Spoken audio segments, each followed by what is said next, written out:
Friends, good morning. তো আমি এখন রান্না করছি। সকালে কাজ হয়ে গেছে, কাজ করে রান্না করছি যে পুঁই শাকের তরকারি, যেটা আমার খুব ফেভারিট।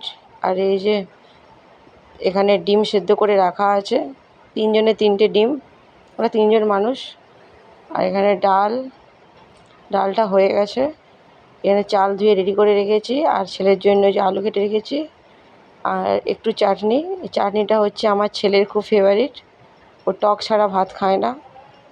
যে কোনো প্রকারের টক দিতে হয়, হয় দই নাহলে চাটনি।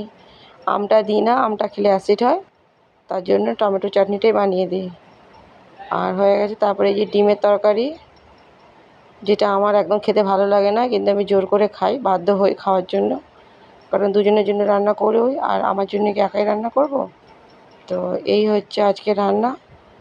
প্রায় সবই রান্না কমপ্লিট হয়ে এসছে। তারপরে এই যে আলু ভাজা ছেলের হয়ে গেছে, সব রান্না কমপ্লিট হয়ে এসছে। তো তোমাদের যদি আমার ভিডিওটা ভালো লাগে, একটু আমার পাশে থেকো, ঠিক আছে? হাই ফ্রেন্ডস, সকালের কাজকর্ম প্রায় শেষ করে রান্না করলাম।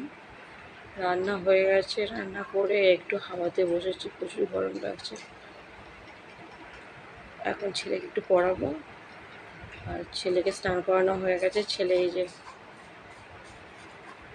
শুধু ফাঁকি, কত ফাঁকি মারবে। তো চলো, আবার পরে দেখা হচ্ছে।